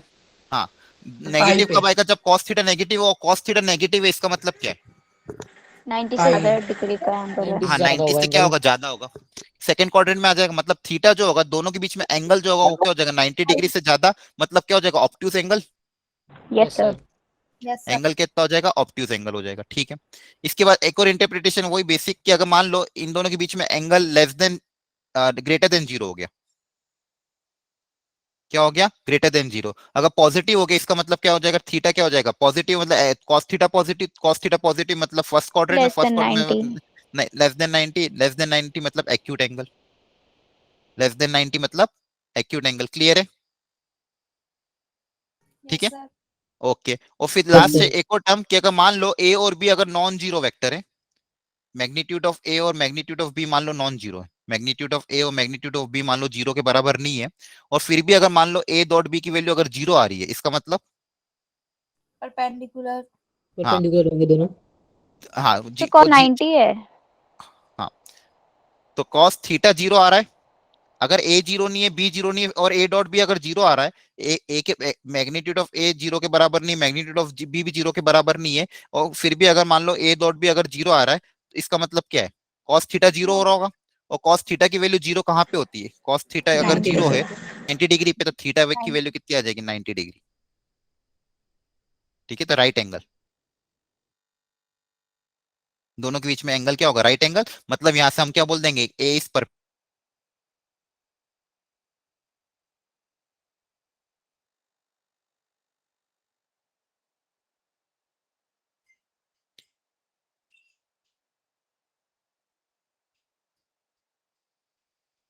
वो यस यस सर। सर। यहाँ यस समझ सर। आया, ओके, तो ध्यान रखना ये। अच्छा, ए डॉट बी की मैक्सिमम वैल्यू कितनी होगी, ए डॉट बी की, 180 डिग्री। नहीं नहीं नहीं, max sir A dot B की, इसकी डॉट प्रोडक्ट की। जब सर थीटा वन जीरो होगा, हाँ थीटा जीरो होगा। हाँ, मैग्नीट्यूड का product, magnitude of A into magnitude का मैग्नीट्यूड ऑफ, प्रोडक्ट। जब उस केस में थीटा कॉस थीटा कितना हो जाए, वन हो जाए। हाँ, हाँ cos zero, zero cos zero theta हो की जाए, वैल्यू वो कितनी जीरो। हो जाए, वन, तो मैक्सिमम वैल्यू कितनी आ जाएगी, magnitude of A into magnitude of B. अच्छा, मिनिमम वैल्यू, जब जीरो हो जाए, 0। नहीं सर माइनस हो जाए। 0 90 सोच एक सेकंड, 90 डिग्री। एक पाई। मिनट, हेलो, हाँ, फिर अरे ऑब्ट्यूज मेरा एंगल लेक्चर होगा तो नेगेटिव आएगी। 10 मिनट का बाकी है ना, मैं लगाता हूँ। हाँ हाँ हाँ हाँ हाँ हाँ, हेलो, हेलो, आवाज आ रही है, सर मे बी जब थीटा सर जब ऑब्ट्यूज हो 90 ज्यादा होगा जी तो नेगेटिव आ सर जाएगी। सर जब पाई डिग्री पे आ जाएगा। cos थीटा की मिनिमम वैल्यू कितनी पाई होगी? पे सर पाई -1 -1, हाँ पाई पे, वेरी गुड, -1। तो तो ए डॉट बी के मिनिमम वैल्यू के बारे में अगर बात करें तो मिनिमम कितना हो जाएगा? Minus of magnitude of A into magnitude of B. और मैक्सिमम कितना हो जाएगा? Magnitude of A into magnitude of B. वो कब होगा? जब cos थीटा 0 का 1 होगा, 1। अरे मतलब थीटा सॉरी ठीक है, क्लियर है? हेलो, समझ में आ रहा है यस सबको? सर। Yes sir. जी sir yes sir. Yes sir. Okay, चलो ठीक है। अब देखो, इसका एक ज्योमेट्रिकल इंटरप्रिटेशन होता है। ये डॉट प्रोडक्ट मतलब होता है क्या, इसका ज्योमेट्रिकल इंटरप्रिटेशन क्या है वो समझो। बेसिकली ये क्या देता है आपको? प्रोजेक्शन देता है एक वेक्टर का दूसरे वेक्टर पे। इसका ज्योमेट्रिकल इंटरप्रिटेशन क्या था? Projection of a vector on another vector. जैसे मान लो ये वेक्टर ए है, ए, ठीक है, दूसरा वेक्टर है बी यहाँ पे, ठीक है। तो ए का जो बी पे प्रोजेक्शन होगा वो इसका ज्योमेट्रिकल इंटरप्रिटेशन था। और देखो ये कैसे आया वो मैं समझाता हूँ। पहले अब हम प्रोजेक्शन निकालते हैं इसकी मदद से, डॉट प्रोडक्ट की मदद से। जैसे मान लो ये वेक्टर है ए, ये वेक्टर है बी, और दोनों के बीच में एंगल है थीटा। तो मुझे ये समझाओ कि ए का बी पे प्रोजेक्शन क्या होगा? कैसे निकालेंगे ए का बी पे प्रोजेक्शन? प्रोजेक्शन मतलब क्या? a cos थीटा सर मतलब उसकी शैडो हाँ, एक वैसे, लेकिन यहाँ पे हाँ शेडो टाइप, लेकिन नया डायग्राम कैसे ड्रॉ करेंगे? इस पॉइंट से इस पे परपेंडिकुलर ड्रॉप कर देंगे। परपेंडिकुलर यस सर मतलब हाँ, वेक्टर तो ये कंपोनेंट जो कर देंगे। लेंथ ओसी होगी, हाँ ये जो लेंथ ओसी होगी, ये क्या है? इट इज द, इसको हम कैसे बोलेंगे? It is the projection of, projection of projection of बोलो, क्या बोलेंगे? A vector on A a vector yes over sir. b B vector vector on B, A vector on B vector, very good. अच्छा, अगर इसको मैं इसको आपने अभी बताया ये वैल्यू, जैसे अगर इसका मैग्नीट्यूड है मान लो ए, इसका मैग्नीट्यूड क्या हो जाएगा? मैग्नीट्यूड ऑफ ए। तो ये कितना आएगा बताओ? ओसी लेंथ सर कितना आएगी? a cos theta A cos theta, magnitude of A into cos theta हो जाएगा। क्या यस समझ में आ सर रहा है? सर है यस ना? सर। ठीक है। अच्छा, मान लो इसी में मैं क्या कर रहा हूँ कि magnitude of A into cos theta लिखा हुआ है ना, इसमें ऊपर नीचे मैं मैग्नीट्यूड ऑफ बी से मल्टीप्लाई डिवाइड कर रहा हूँ। क्या कर रहा हूँ? मैग्नीट्यूड ऑफ बी से मल्टीप्लाई डिवाइड। तो अगर मैग्नीट्यूड ऑफ बी से मल्टीप्लाई डिवाइड कर देंगे तो हमारे पास क्या आ जाएगा? देखो ध्यान से, ऊपर same number scalar, same scalar से तो मल्टीप्लाई डिवाइड कर ही सकता हूँ मैं। तो ऊपर क्या बना? देखो A into B into a cos theta, dot मतलब b क्या बना? A dot B. ऊपर क्या बन गया? ए डॉट ए बी, और डॉट नीचे बी क्या बन गया? Magnitude of B. Magnitude of b तो बेसिकली इसको इस सम को देखो क्या मिला, ये प्रोजेक्शन की वैल्यू कितनी आई? A dot B upon magnitude of B. तो ये डॉट प्रोडक्ट का ज्योमेट्रिकल इंटरप्रिटेशन क्या हो गया? It gives the projection of a vector on another vector. और यहाँ से आपका एक फॉर्मूला भी जनरेट होगा जो आपको याद रखना है। क्या याद रखना है फॉर्मूला? देखो, projection of A on B, formula क्या बन गया? Projection of A vector on B vector का फॉर्मूला क्या बन जाएगा बताओ? a dot b upon magnitude of b हाँ, ए का बी पे प्रोजेक्शन लेना है अगर, तो क्या फॉर्मूला बन जाएगा? यही सही बात है, A dot B divided by magnitude of B. B जिसपे हम प्रोजेक्शन ले रहे हैं उसके मैग्नीट्यूड से क्या कर रहे हैं? डिवाइड कर रहे हैं। ठीक है, तो projection of A vector on B vector का फॉर्मूला क्या बन जाएगा? A dot B divided by magnitude of B. And इसी तरह अगर मान लो ये बोलता projection of B on A B on A का फॉर्मूला क्या बन जाता? A dot a B dot on b A upon magnitude of A a of A. Vector of हाँ, A dot B upon magnitude of vector A. A a ठीक है, तो ये दोनों फॉर्मूले ध्यान रखना। ये ज्योमेट्रिकल इंटरप्रिटेशन आपका हो गया डॉट प्रोडक्ट का। ठीक है, जी क्या सर है समझ में आ रहा है? यस सर ओके, चलिए नेक्स्ट इसमें एक चीज और, कि अगर मैं आपको यहाँ से ये अपने क्या क्या सीखा, दो तीन चीजें, कि अगर ए डॉट बी, ए और बी मान लो कोई दो नॉन जीरो वेक्टर है और ये जीरो आ रहा है, ये क्या आ रहा है? जीरो। अच्छा, ये जीरो अगर आ रहा है तो इसकी दो तीन पॉसिबिलिटी हो सकती है। या तो क्या हो, कोई भी एक नॉन नल वेक्टर हो जाए, मैग्नीट्यूड ऑफ ए या तो जीरो हो जाए, या तो मैग्नीट्यूड ऑफ बी क्या हो जाए? जीरो। या तो ये केस बन सकता है, और दूसरा केस क्या बन सकता है? अगर cos 90 0 हाँ 90 डिग्री, मतलब basically A is perpendicular to B. To vector B. हाँ, A is perpendicular to B. तो हम उल्टा रिजल्ट भी बोल सकते हैं कि अगर दो वेक्टर परपेंडिकुलर है, इसका मतलब उनका डॉट प्रोडक्ट क्या होगा? जीरो। उनका डॉट प्रोडक्ट क्या होगा? जीरो। क्लियर है? Yes Yes, sir. sir. जी सर ओके। अच्छा, मुझे फटाफट बताना, आई कैप डॉट आई कैप कितना आएगा? One one one one one. क्योंकि देखो आई कैप डॉट आई कैप दोनों का मैग्नीट्यूड तो वन है, और सेम वेक्टर, तो सेम वेक्टर में एंगल कितना होगा? 0 डिग्री 0 डिग्री। और कॉस जीरो की वैल्यू कितनी होती है? 1, राइट? वन सेम जे कैप डॉट जे कैप भी 1 हो जाएगा, के कैप डॉट के कैप Yes, भी sir. कितना हो जाएगा, 1 हो जाएगा।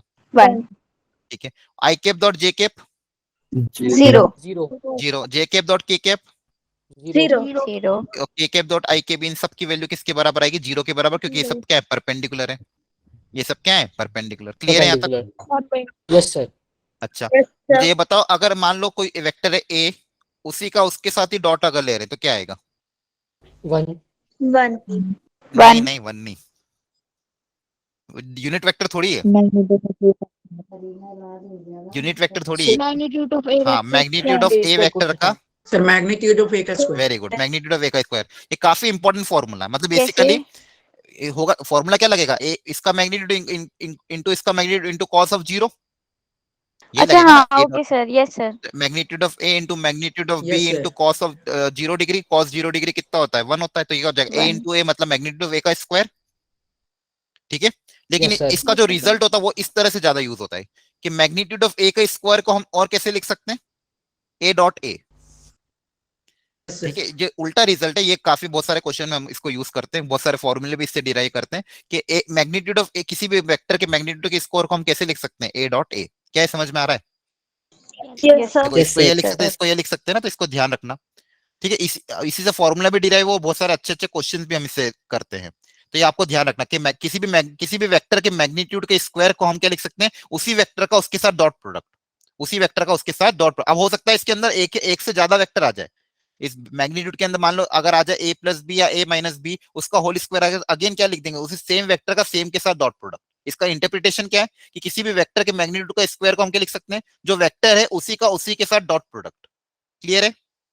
Yes sir. जी सर, ओके, जैसे मान लो अब इसका फॉर्मूला मुझे डिराइव करना है इसका, कि A magnitude of A plus magnitude of B के होल स्क्वायर का फॉर्मूला डिराइव करना है। मैग्नीट्यूड ऑफ बेसिकली किसका magnitude, A vector plus B vector के होल मैग्नीट्यूड का स्क्वायर। तो कैसे डिराइव करें इसको कैसे लिख सकता हूं मैं? a A plus plus B B into A vector plus B हाँ, ए प्लस बी वेक्टर का डॉट ए प्लस बी के plus साथ। B. Yes sir, A minus अच्छा अच्छा, एक चीज जो मैं आपको बताना भूल गया, ये जो डॉट प्रोडक्ट होता है ये दो तीन प्रॉपर्टी को सेटिस्फाई करता है। क्या ये कम्यूटेटिव होता है? Yes sir. Yes, sir. Commutative मतलब A into B, B into A के इक्वल होगा. हाँ, ए डॉट बी की वैल्यू और बी डॉट ए B की dot वैल्यू A क्या equal होगी, होगी। सेम होगी। सेम हो गए। ठीक है, second distributive. Yes Yes, sir. sir. Distributive का मतलब होता है जैसे मान लो ए डॉट बी प्लस सी अगर Plus है, B into C. तो इसका डॉट जो है दोनों के साथ डिस्ट्रीब्यूट हो जाएगा, मतलब इसको हम कैसे लिख सकते हैं, A dot B plus a dot A dot C, C. Clear है? तो यहाँ पे भी देखो ये डॉट प्रोडक्ट है, तो ये इन दोनों ब्रैकेट के साथ मल्टीप्लाई होगा तो क्या क्या आएगा, ए का ए के साथ AB. Dot, a dot a, A dot A कितना हो जाएगा, A dot A A dot के साथ. मैग्नीट्यूड a का स्क्वायर, मैग्नीट्यूड ए का स्क्वायर। Very good. फिर Magnitude B ए के डॉट साथ. B, a dot b, A dot B यहाँ से B. क्या आएगा, बी डॉट ए। अच्छा, ए डॉट बी और बी डॉट सेम आएगा तो उसको हम क्या twice of A dot B लिखें, Yes, sir. Yes Yes, sir. Yes sir. और लास्ट में क्या आएगा, B dot B dot Magnitude मतलब B मैग्नीट्यूड का ऑफ बी का Magnitude B का square. square. राइट। तो ये हो जाएगा मैग्नीट्यूड ऑफ ए का स्क्वायर, ए डॉट बी को हम क्या लिख सकते हैं, magnitude of A into magnitude of B into cos theta magnitude of B. Plus magnitude of B का Yes, sir. स्क्वायर। तो ये आपका इसका फॉर्मूला हो गया। क्लियर है? सर फिर Yes, हम sir. इसमें वो ही लगा सकते हैं अलजेब्रा वाला, a square plus b square नहीं, वाला। वो अलजेब्रा है, वेक्टर है, दोनों में अंतर है। ठीक है, क्लियर है? जैसे मतलब मैग्नीट्यूड के टर्म्स में आ गई ना नहीं, इक्वेशन, तो अंदर आपको लगा अंदर ही तो सकते वेक्टर है हैं। ना, अंदर थोड़ी स्केलर है। ए अंदर आपको ये ए और बी स्केलर दिए होते तो आप वो फॉर्मूला अप्लाई करते ना। यहाँ पे अगर ये एरो हटा देते तो फॉर्मूला अप्लाई हो जाता, लेकिन यहाँ पे एरो लगा दिया मतलब अंदर तो क्वांटिटी वेक्टर है ना, उसका मैग्नीट्यूड का स्क्वायर निकाल रहे ओके सर, हैं। बाकी दूसरा बेसिक तरीका क्या, अगर मान लो ए और बी पता तो उनको ऐड कर दो, उसका फिर मैग्नीट्यूड निकालो, फिर उसका स्क्वायर करो। ठीक है, जी सर। ओके, ठीक है। तो यहाँ तक मैंने आपको बता दिया था, और क्या बताना था इसमें मुझे, एक चीज और। यहाँ तक क्लियर है सबको? Yes sir. Yes sir. Okay, तो ये कुछ हो गया आपका। ठीक है, एक छोटा सा क्वेश्चन मैं करा देता हूँ, फटाफट मुझे करके दिखा दो लास्ट। मान लो आपको दो वेक्टर गिवन है, वेक्टर ए आपको गिवन है, लिख लो सब लोग कॉपी में, ट्राई करो इस क्वेश्चन को। Vector A equal to 3i cap plus 2j cap plus 9k cap, और वेक्टर बी हमको गिवन है I cap plus P J cap plus 3 K cap. ठीक है, ये वेक्टर ए दिया है, ये वेक्टर बी दिया हुआ है। बोला कि find the value of P if the vector A and B are, एक बार पैरेलल और एक बार परपेंडिकुलर। जैसे बोला find P if vector A and vector B are, first case में मान लो दोनों परपेंडिकुलर है, तब पी की वैल्यू कितनी आएगी। और सेकंड क्वेश्चन, अगर मान लो ये पैरेलल है तो पी की वैल्यू कितनी आएगी।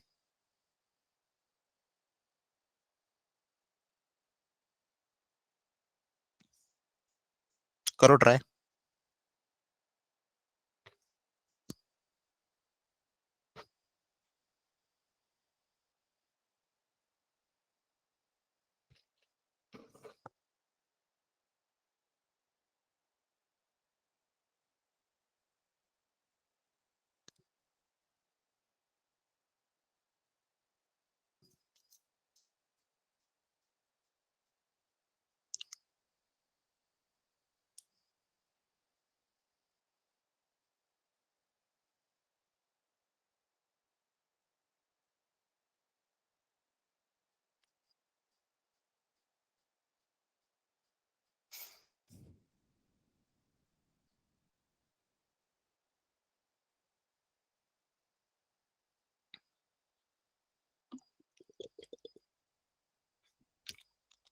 सर ये तो बहुत अजीब सा आ रहा है।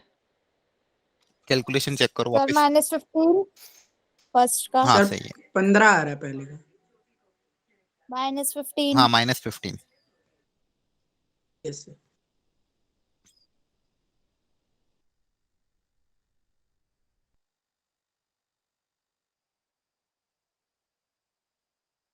परपेंडिकुलर है तो क्या कंडीशन अप्लाई करोगे। प्रोजेक्ट 0 था। कौन सा product. Sir A dot B zero आ ए जाएगा। Dot B. हाँ अच्छा ए डॉट, अच्छा आपको एक चीज बताना भूल गया मैं। ए डॉट बी निकालने का तरीका, जैसे मान लो एक सेकंड ना, जैसे आपको मान लो ए वेक्टर ऐसा दिया है,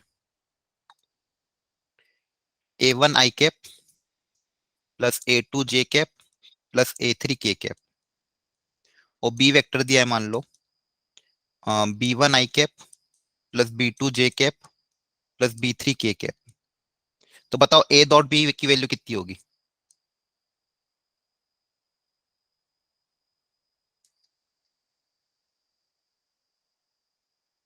A1 B1 A2 sir B2 A1 A3 B1 B3। A2 हाँ देखो A1 आई के साथ आई का B1 डॉट करेंगे तो 1 आ जाएगा, लेकिन आई के साथ जब जे का डॉट होगा तो 0, आई का के साथ डॉट होगा तो क्या होगा 0।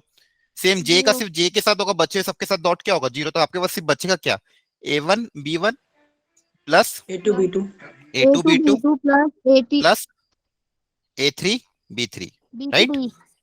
हाँ वेरी गुड।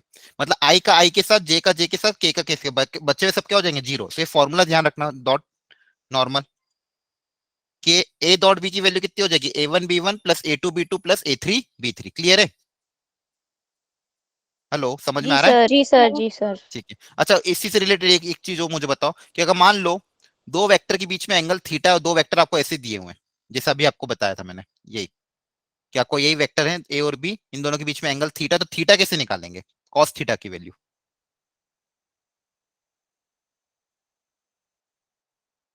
कॉस थीटा कैसे निकलेगा। A vector dot B sir vector magnitude of A magnitude of B very हो गुड। जाएगा वही A डॉट बी। अभी अभी अपने बेसिक फॉर्मूला क्या पढ़ा था कि ए डॉट बी का बेसिक फॉर्मूला क्या है, magnitude of A magnitude of A into magnitude of B B into cos theta. cos theta. तो यहाँ से कॉस थीटा कितना आ जाएगा, A dot B divided by magnitude of A into magnitude of B. Magnitude of B। ठीक है, बहुत important formula. देखो आगे जाके हम क्रॉस प्रोडक्ट भी पढ़ेंगे और सारी चीजें पढ़ेंगे, लेकिन कभी भी अगर किसी दो वेक्टर के बीच में एंगल निकालना है तो सिर्फ यही वाला फॉर्मूला अप्लाई करना है, ये सबसे आसान फॉर्मूला होता है। दो वेक्टर के बीच में अगर कभी भी एंगल निकालना है तो कॉस थीटा का ही फॉर्मूला अप्लाई करेंगे, दूसरा कोई फॉर्मूला अप्लाई नहीं करेंगे। कॉस थीटा का फॉर्मूला क्या हो जाएगा, A dot B upon magnitude of A into magnitude of B. क्या क्लियर है। Yes sir. सब लोग ध्यान रखना, कभी भी ये बहुत इंपॉर्टेंट लाइन बता रहा हूँ, आगे जाके आपको कंफ्यूजन होगा कि बहुत सारे तरीके हैं एंगल निकालने के, लेकिन हमेशा आपको यही तरीका अपनाना है। कभी भी दो वेक्टर के बीच में अगर एंगल पूछा है ध्यान रखना कभी भी दो वेक्टर के बीच में अगर एंगल पूछे तो क्या तरीका अपनाओगे, A dot B upon magnitude of A into magnitude of B. Clear है? बी। ठीक है, यस सर। ठीक है, वेरी गुड। और ये ए डॉट बी का फॉर्मूला भी अब ध्यान रखना, आई के साथ आई, जे के साथ जे, के साथ के। अब मुझे चलो यहाँ पे बताओ, अब यहाँ पे जब ए डॉट बी करोगे तो क्या आ जाएगा? 3i cap plus 2pj cap plus नहीं, जे 27k के वे तो कैप। थोड़ा सा बढ़ जाएगा ना, अच्छा अरे हाँ।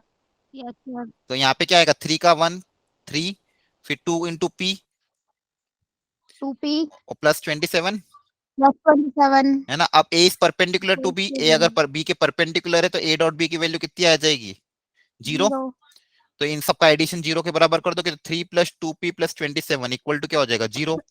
तो यहाँ से p कितना आ जाएगा, -15। क्लियर है? Yes sir. ओके, अब सेकंड पार्ट बताओ, पैरेलल है तो क्या कंडीशन अप्लाई करें? cos 0 की अगर वैल्यू 1। हाँ, लेकिन उससे क्या फायदा होगा? मतलब डॉट प्रोडक्ट जो होगा वो मैग्नीट्यूड के प्रोडक्ट के इक्वल होगा। हाँ, वो भी कर सकते हो। और उसके अलावा एक तरीका और है बेसिक, अगर पैरेलल है तो आपको क्या सिखाया था, इनके रेशियो क्या होने चाहिए, सेम होने चाहिए, प्रोपोर्शन में होने चाहिए ना। ए इक्वल टू लेमडा बी लिख सकते हैं, अगर दो वेक्टर पैरेलल होते हैं या कोलिनियर होते तो एक वेक्टर को दूसरे के लेमडा के टर्म्स में लिख सकते हैं, या फिर इनके रेशियो को आप इक्वेट कर सकते हो। देखो हाँ। रेशियो देखो, आई का रेशियो कितना है सेकंड पार्ट में, 3/1, उससे जल्दी आ जाएगा। जे का रेशियो कितना है, 2/p, और के का रेशियो कितना है, 9/3, वो भी 3/1 ही आएगा। ठीक है, इन दोनों को सॉल्व करोगे, देखो यहाँ से p इक्वल टू कितना आ जाएगा, 2/3। आया समझ में? ये इससे जल्दी हो जाएगा। अगर पैरेलल है तो एक आई कैप जे कैप और के कैप के रेशियो क्या होंगे, सेम होंगे। क्या है, समझ में आया? Yes sir. यस ठीक, सर बट क्लिक नहीं ध्यान हुआ। रखना। हाँ, पर कोई बात नहीं, अब ध्यान रहेगा ना आगे, हमेशा याद रहेगा सबको। सब हम Yes, sir. कोलिनियर वाली प्रॉपर्टी लगा रहे हैं ना कि हम एक वेक्टर को दूसरे के मतलब रेशियो में। हाँ, कोलिनियर कोप्लेनर एक ही बात है। ठीक है, हाँ okay sir thank you. Okay, चलिए, क्या यहाँ तक सबको समझ में आ गया? जी सर। ठीक है, अब सुनो मेरी बात सब लोग ध्यान से। मैं आपको आज एक, अभी ये नोट्स तो भेजूंगा इसी थोड़ी देर में, इसमें कुछ कुछ इलस्ट्रेशन भी इसके साथ ऐड कर दूंगा, तो आप ना इस चैप्टर के नोट्स अच्छे से बना लेना, वेक्टर और 3D के, अगर नहीं बनाए तो। ठीक है, इसमें मैं कुछ जैसे पिछली बार भी मैंने पिछले नोट्स में और इस नोट्स दोनों तरह के नोट्स भेज दूंगा, इसमें थोड़ी सी ऐड कर दूंगा चीजें, मतलब थोड़ी थ्योरी ऐड कर दूंगा, थोड़े से सॉल्व एग्जांपल भी डाल दूंगा। और इसके बाद जो एक असाइनमेंट भेजूंगा, देखो अगर आपने पिछला असाइनमेंट नहीं किया हो तो एटलीस्ट इस बार ये वाला असाइनमेंट कर लेना, क्योंकि अगला असाइनमेंट डॉट प्रोडक्ट का असाइनमेंट इंपॉर्टेंट होता है।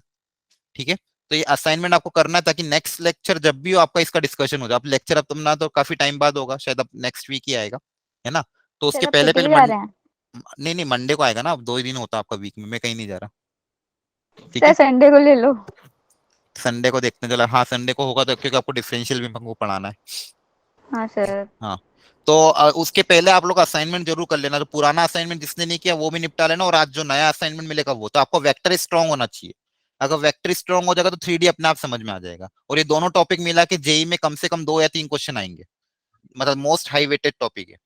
ठीक है, और आपके बोर्ड्स में भी काम आएगा आपको, तो दोनों तरह से। तो आप लोग ध्यान से असाइनमेंट कर लेना, और आज जो मैं नोट्स भेजूंगा तो उसको भी कर लेना।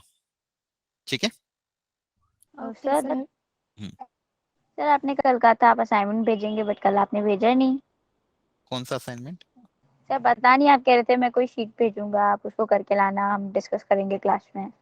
अच्छा, वो उस बैच में था, जो एक्स्ट्रा क्लास हुई थी ना, उस बैच में, उसमें कहा था मैंने। तो सर आपने भेजी ही नहीं वो तो। ना ना, उस बैच में भेजी थी, उनका ग्रुप अलग है। आपका तो मैंने आज पढ़ा है ना, अब आज आपका कंबाइंड हो जाएगा, अब मैं भेजूंगा उसको। सर भेज दीजिएगा ओके। ओके।